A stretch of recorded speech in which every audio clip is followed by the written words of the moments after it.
Elle avait passé 24 heures derrière les fourneaux, préparant un repas pour l'anniversaire de son fils. À sa grande surprise, il avait plaisanté devant tout le monde, « Si ça ne plaît pas, on le donnera au chien. » Elle avait silencieusement rassemblé tous les plats et s'était éclipsée. Quelques heures plus tard, une situation inattendue se produisit, laissant tout le monde bouche bée. À 6 heures du matin, elle était déjà à l'œuvre depuis 3 heures. Tout cela pour célébrer les 15 ans de mariage de son fils, Cyril, avec Marina, qui ne l'avait jamais appelé par son prénom. Pour elle, elle n'était que la mère de Cyril, avec ce ton qui la faisait passer pour une lointaine parente, comme si elle était de passage dans une maison qui n'était pas la sienne. Une légère vapeur s'élevait au-dessus des casseroles. Depuis minuit, les os de bœuf mijotaient doucement. L'air était empli des arômes du romarin et du thym, évoquant ce restaurant qu'elle n'avait jamais ouvert, ainsi que des rêves qui s'étaient durcis pour devenir des dettes. Son dos la faisait souffrir à force de découper, laver, mélanger. Mais elle continuait. Depuis la mort de Roman, 2 ans plus tôt, la cuisine était devenue son langage, le seul moyen qu'elle avait encore de dire « Je vous aime » à une famille qui semblait avoir oublié son existence, sauf quand ils avaient besoin d'elle. La liste des invités avait gonflé comme une pâte à pain sous la chaleur. 15 personnes étaient devenues 43. Chaque nouvelle addition arrivait sur son téléphone comme si Marina ajoutait des concombres dans son panier au supermarché. Ils avaient invité les Sébastien et leur club de lecture, ainsi que les amis de Cyril de l'université. Vous ne serez pas contre, n'est-ce pas? Cette confiance qu'elle avait en elle, comme si elle était une source inépuisable de services maternels. Elle avait calculé les dépenses, environ 65 000 € pour les produits, les épices, tout cela. Sa pension ne suffisait pas, mais elle avait puisé dans ses économies, celles qu'elle avait mises de côté pour un petit appartement près du parc, où elle pourrait s'asseoir sur son balcon sans se sentir de trop dans la maison de son fils. À 6h30, une épaule d'agneau était mise au four. À 7h, elle enfournait les champignons non farcis. À 8h, 3 desserts refroidissaient tandis qu'elle fouettait une sauce hollandaise pour les asperges. Ses mains se souvenaient de tout ce que la vie leur avait appris. Comme autrefois, lorsqu'elle préparait des dîners pour Roman et ses partenaires, pour le diplôme de Cyril, pour toutes ces dates importantes où son travail était le fond sonore des discours des autres. « Bonjour, maman », dit Cyril en entrant dans la cuisine en pyjama, les cheveux en bataille. Il avait 42 ans, mais son visage détendu laissait encore entrevoir le petit garçon dont elle avait tant aimé le sourire, maintenant remplacé par une fatigue sourde. « Du café », répondit-elle sans quitter sa sauce des yeux. Il se servit une tasse et s'appuya sur le plan de travail, observant l'ordre qu'elle avait instauré. « Ça sent incroyable. Tu as travaillé toute la nuit ? » Depuis minuit. Tu n'aurais pas dû te fatiguer autant, maman. Marina a commandé des amuse-bouches au centre. Elle s'arrêta de fouetter. Qu'est-ce que tu veux dire ? Juste des fromages et des crackers. Quelque chose à côté, pour être sûre que ça suffira. Elle avait l'impression que tout ce qu'elle préparait n'était qu'un accompagnement pour le véritable repas. La hollandaise ne tint pas, coulant en petites îles jaunes de déception. Je cuisine pour 43 personnes, Cyril. Je sais, et c'est incroyable. Marina s'inquiète juste. Tu sais comment elle est avec les réceptions. Comment ça ? Comme si Marina avait déjà cuisiné pour plus de 4 personnes. Comme si elle savait ce que c'est que de composer un menu pour 43, de gérer les timings, d'étirer un budget qui est déjà à bout de souffle. Elle avait calculé les portions. Cyril, je fais ça depuis plus longtemps que Marina n'est en vie. Les mots étaient sortis plus aigus qu'elle ne l'avait voulu, mais il était trop tard pour les rattraper. Il la regarda avec cette expression qu'elle voyait de plus en plus souvent. Un léger étonnement, comme s'il avait oublié qu'elle pouvait avoir des opinions. D'accord, maman, comme tu veux. Ces mots signifiaient toujours qu'il n'écoutait pas, qu'il ne réfléchissait pas, mais qu'il voulait simplement apaiser la situation, comme Marina aimait le faire quand elle voulait qu'elle se taise. Il s'éclipsa, la laissant seule dans une cuisine qui, dans quelques heures, serait remplie de gens. Il mangerait sa nourriture et remercierait Marina pour la fête. L'agneau rôtissait au four, l'air était lourd d'ail et de romarin. Elle cuisinait depuis ses 12 ans, depuis qu'elle avait dû nourrir son père et ses frères. Et maintenant, à 65 ans, elle continuait à nourrir tout le monde, sauf elle-même. La matinée s'évanouit dans la frénésie des derniers préparatifs.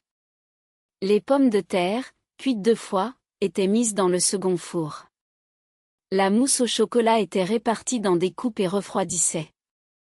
Elle s'était changée pour une robe violette. Marina lui avait conseillé de porter une couleur qui ne montrerait pas les taches. Elle avait épinglé ses cheveux gris avec une broche en argent que Roman lui avait offerte pour leur 20e anniversaire et était retournée aux assiettes, essuyant chaque bord pour être prête à 4 heures à accueillir des inconnus qui mangeraient son travail sans même se souvenir de son nom. Les invités commencèrent à arriver à 4 heures. Elle connaissait la moitié des visages, l'autre moitié étant des gens de leur vie qui viendraient, mangeraient et ne sauraient jamais qui elle était. Marina se déplaçait dans la salle dans une robe rouge vif, distribuant sourires, compliments et légers baisers dans l'air. Elle observait de la cuisine comment Marina recevait les remerciements pour la fête et les mets, tout en apportant silencieusement de nouveaux plats. L'agneau est fantastique, s'éleva une voix de la salle. Merci beaucoup, répondit Marina, comme si c'était elle qui avait été debout derrière les fourneaux depuis minuit. Elle voulait vraiment que la soirée soit spéciale. Elle plaça un plateau frais à côté d'une assiette de fromages achetés, croisant le regard de Cyril. Il lui sourit avec son sourire ensoleillé, qu'elle avait autrefois interprété comme une gratitude, mais qui maintenant lui semblait plutôt être un pourboire pour un service rendu. Elle retourna à la vaisselle, à essuyer, à sortir un autre plat. La journée se déroulait comme un tapis roulant. Elle remplissait, il vidait, puis elle remplissait à nouveau. Chaque « merci » était adressé à Marina. Chaque « bravo » à Cyril. Elle se dissolvait dans sa propre cuisine, comme un fantôme dans ses recettes. À 6h30, elle avait découpé la dernière épaule d'agneau en tranches fines et parfaites. Puis, d'un coup, une voix s'éleva dans la salle, un peu plus forte que d'habitude, avec une gaieté vinicole. Eh bien, si personne ne veut de rab, on donnera tout aux chiens. Un rire collectif, soulagé, résonna parmi les convives repus. Le rire de Marina s'éleva au-dessus, celui qu'elle avait quand elle se sentait à l'aise. On le donnera aux chiens. Ces mots frappèrent son esprit comme une cloche, si bien que sa main lâcha la louche. Elle tomba avec un bruit sourd sur la cuisinière. Ses mains agissaient d'elles-mêmes. Elle se dirigea vers les plateaux en aluminium propre, ceux qui revenaient toujours vides. Mais pas aujourd'hui. L'épaule dans un contenant, les légumes rôtis à côté, les champignons rangés, les pommes de terre en rangées bien ordonnées, la mousse au chocolat dans des boîtes. Ses mains bougeaient calmement, comme si elle répétait une recette qu'elle avait maîtrisée au fil des ans. Maman. Cyril apparut dans l'embrasure de la porte, probablement pour des verres ou quelque chose d'autre. Que fais-tu? Je prends la nourriture. Sans regarder, elle ferma le couvercle. Tu as dit au chien. Maman, c'était une blague. Les gens sont déjà rassasiés. Elle rangea les desserts, attacha un sac avec des petits pains. Tant mieux. Je ne vais blesser personne. Ne sois pas ridicule, s'énerva Théil. C'est absurde. Elle le regarda droit dans les yeux, à cet homme adulte qu'elle avait élevé toute sa vie. Tu as raison. Il est absurde de penser que ce que je cuisine pendant une journée entière pourrait finir dans une gamelle pour chien. La cuisine devint silencieuse. Des regards se tournaient déjà vers eux depuis le salon. Marina apparut dans l'embrasure, sa robe rouge flamboyante comme un drapeau. Que se passe-t-il demanda-t-elle, avec ce ton qui trahissait toujours son irritation lorsqu'elle voyait son plan perturbé. Rien, se dépêcha de répondre Cyril. Maman, je pars, dit-elle en empilant le dernier contenant sur les autres. Le poids était agréable dans ses mains. Bonne soirée. Elle passa à côté d'eux, à travers les visages surpris de la salle à manger, et traversa le salon où quelqu'un augmenta rapidement le volume de la musique pour masquer l'inconfort de son départ. La nuit était tombée sur Paris, et l'air frais et pur enveloppait la ville. Émilie chargea les plateaux dans le coffre de sa voiture, claquant le couvercle comme on referme un vieux livre. À travers la fenêtre, elle aperçut Cyril et Marina, penchés l'un vers l'autre, en pleine dispute. Elle se mit à réfléchir à comment sauver la soirée sans la présence de Marina, qui semblait être au centre de tout. Juste au moment où elle sortit de l'allée, son téléphone vibra sur le siège passager. C'était Kostia. Elle ralentit un instant sur le bas-côté, respirant profondément pour calmer son souffle. Répondre ou ne pas répondre ? Émilie, je suis dans le pétrin. La voix de Kostia était tremblante, comme celle d'un enfant qui vient de casser une tasse et se demande s'il peut tout recoller avant le retour de sa mère. Je ne sais pas quoi faire. Respire, dit-elle, exhalant lentement, sentant la tension dans ses mains se dissiper. Que s'était-il passé ? Le quai était bondé. Ce soir-là, un banquet de mariage pour 80 personnes était prévu. Le chef, Nicolas, était tombé malade 40 minutes plus tôt. Température, vomissement, il avait dû être emmené à l'hôpital. Le sous-chef s'était cassé le poignet la veille. Il ne restait que 2 cuisiniers, une jeune fille, Anna, et un garçon inexpérimenté. Le menu était ambitieux, agneau rôti avec sauce au vin rouge, saumon en croûte d'herbe, légumes rôtis, pommes de terre duchesse, salade avec vinaigrette au champagne et tartelette au chocolat avec framboise. Émilie savait qu'elle devait annuler, sinon elle serait dévorée par la pression. Elle jeta un coup d'œil au plateau soigneusement rangé dans le coffre. L'agneau était juteux, déjà reposé. Les légumes étaient dorés à souhait. Les pommes de terre étaient parfaites. Elle pouvait réchauffer la purée et la remettre au four. La mousse au chocolat tenait bien.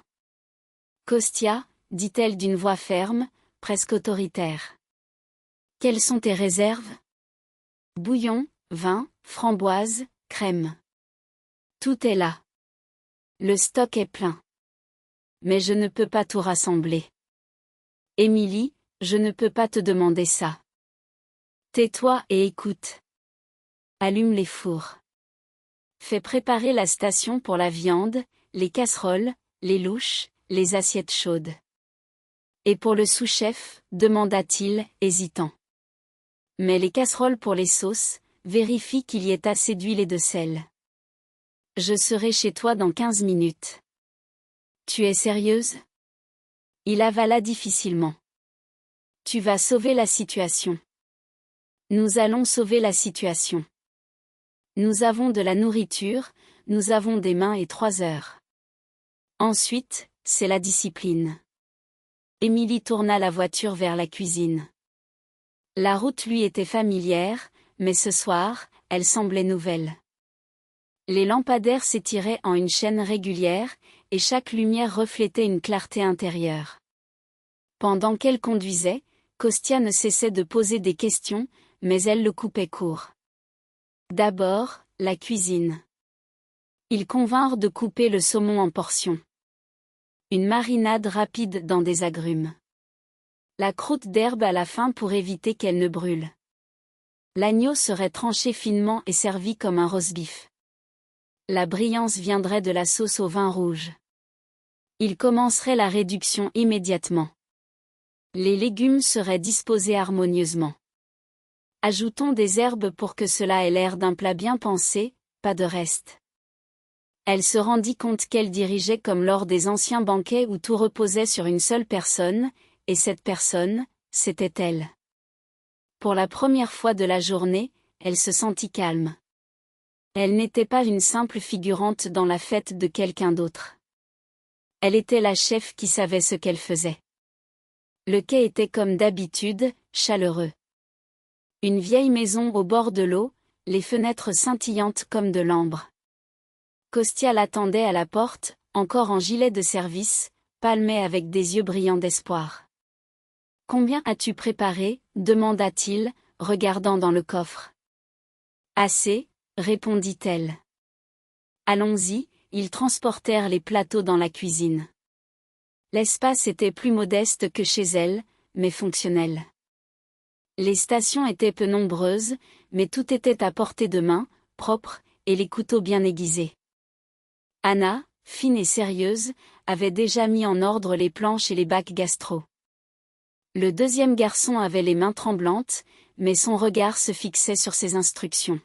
« Écoutez bien » dit-elle, et ils se retournèrent comme des élèves au premier jour d'école. « Nous faisons 3 choses en même temps, sans héroïsme. Anna, la viande. Je coupe, tu chauffes les assiettes et tu gardes le rythme. Toi, les sauces, commence la réduction. Et pour la vinaigrette, demanda le garçon.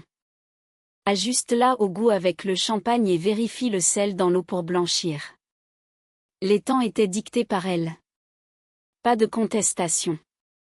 Il pouvait poser des questions. Kostya se tenait à ses côtés, comme à la barre d'un navire. Mais c'était elle qui tenait la barre.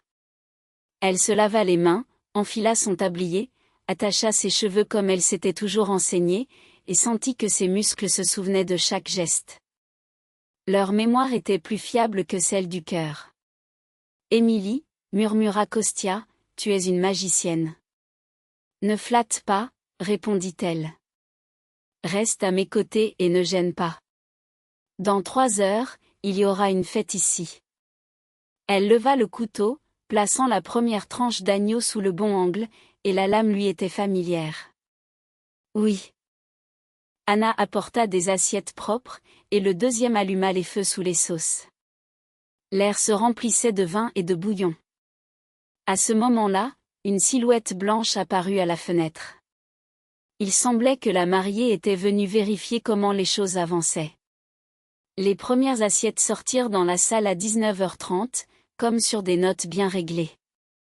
Émilie tenait le rythme, Anna plaçait habilement les plats chauds. Le deuxième cuisinier réussit à faire briller la réduction, et la sauce devint épaisse, comme elle devait l'être. Elle tranchait l'agneau finement, le disposant en éventail sur l'assiette, ajoutant une touche de brillance, une pincée de thym, et la viande avait l'air exactement comme un roast-beef d'un menu haut de gamme. Les légumes rôtis étaient garnis d'herbes, comme si cela avait été prévu depuis le début. Les pommes de terre duchesse étaient dressées avec soin. Les roses dorées se formaient sous ses yeux, ravissant son sens du détail. Le saumon était portionné, la croûte ajoutée à la fin pour qu'elle soit croustillante, pas amère. La cuisine respirait comme un organisme vivant, et pour la première fois de la journée, elle se sentait à sa place. Pas comme le personnel de service d'une famille, mais comme une personne dont les mots et les mains déterminaient la soirée de 80 invités. À travers la fenêtre de service, elle pouvait voir la salle, le rire, le tintement des verres, la mariée rayonnante dans sa dentelle, le marié la regardant sans cesse, et ce bruit devenait plus doux, plus humain.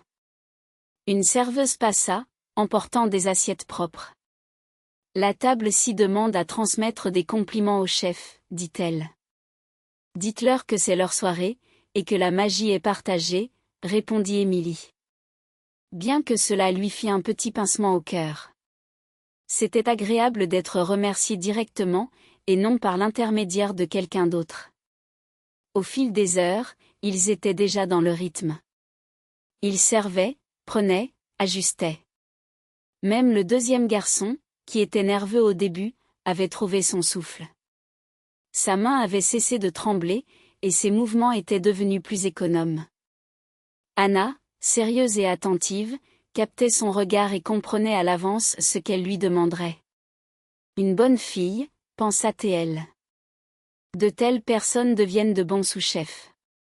Les desserts prenaient forme au fur et à mesure.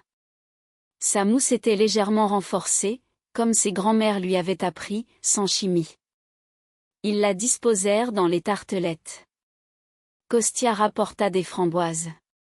Elle en plaça 3 sur chacune. Cela avait l'air parfait, pas des restes, mais un dessert avec une idée. Émilie, dit Kostya, apparaissant à l'entrée, déjà vivant, avec un pouls normal. Les tables revenaient propres. Les gens demandaient, qui est le chef ce soir? Elle sourit légèrement. Cela faisait longtemps que personne ne l'avait appelée ainsi en public. Pour ne pas être la mère de quelqu'un, ni vous là-bas en cuisine, mais pour de vrai.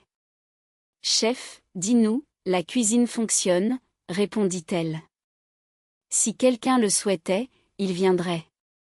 Il travaillait, sans se disperser. À 21h15, la dernière série d'assiettes sortit, soigneusement, comme dans un manuel. Le bruit s'était apaisé, inondé d'applaudissements pour les jeunes mariés, et en 1 minute, il y eut un silence dans la cuisine. Elle retira son tablier, inspira profondément, sentant l'odeur du vin, de la chaleur, des oignons caramélisés, et soudain quelque chose de longtemps oublié, la satisfaction. C'était fait. Anna cherchait le mot. Comme lors d'un cours de cuisine, mais cette fois-ci, c'était réel. Émilie se tenait là, entourée de ses jeunes collègues, et pour la première fois depuis longtemps, elle se sentit reconnue. Merci, murmura-t-elle, un sourire sur les lèvres. Ce soir, nous avons tous fait partie de quelque chose de spécial. Les personnes devenaient de bons sous-chefs. Les desserts prenaient forme au fur et à mesure. La mousse d'Émilie était légèrement renforcée, comme ses grands-mères lui avaient appris, sans chimie. Elle la disposa dans des tartelettes, ajoutant des framboises que Kostya avait rapportées. 3 sur chacune, un agencement parfait, un dessert qui racontait une histoire. Émilie, appela Kostya, apparaissant à l'entrée, plein d'énergie, le visage rayonnant. Les tables revenaient à la normale, débarrassées des vestiges du repas. Qui est le chef ce soir? Demanda une voix curieuse parmi les convives. Émilie esquissa un léger sourire. Cela faisait longtemps qu'elle n'avait pas été appelée ainsi en public. Pour ne pas être la mère de quelqu'un, mais pour de vrai. Chef, dis-nous, la cuisine fonctionne, répondit-elle, amusée. Si quelqu'un souhaitait la féliciter, il viendrait. Il travaillait, concentré, sans se disperser. À 21h15, la dernière série d'assiettes sortit, soigneusement dressée, comme dans un manuel. Le bruit s'était apaisé, inondé d'applaudissements pour les jeunes mariés, et en 1 minute, un silence apaisant s'installa dans la cuisine. Émilie retira son tablier, inspira profondément, se laissant envahir par les odeurs de vin, de chaleur, d'oignons caramélisés, et soudain, quelque chose de longtemps oublié, la satisfaction. Les rires et les discussions reprenaient lentement autour des tables, et Émilie pouvait entendre les échos de la fête. Les convives, visiblement ravis, partageaient leurs impressions sur le repas, et elle ne pouvait s'empêcher de ressentir une fierté immense.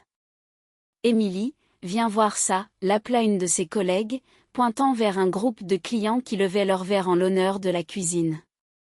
Elle se dirigea vers eux, le cœur battant, se demandant si elle était vraiment prête pour ce moment. C'était incroyable, dit une femme, les yeux brillants. Vous avez fait un travail exceptionnel. Merci beaucoup, répondit Émilie, un peu gênée mais heureuse. C'est grâce à toute l'équipe. Kostya, qui avait suivi Émilie, se pencha vers elle. Tu as vu? Il t'admire. Tu es une vraie chef. Elle lui lança un regard complice, reconnaissant son soutien. Je n'aurais pas pu le faire sans toi. Les heures passèrent, et la cuisine continuait de vibrer au rythme des commandes et des rires.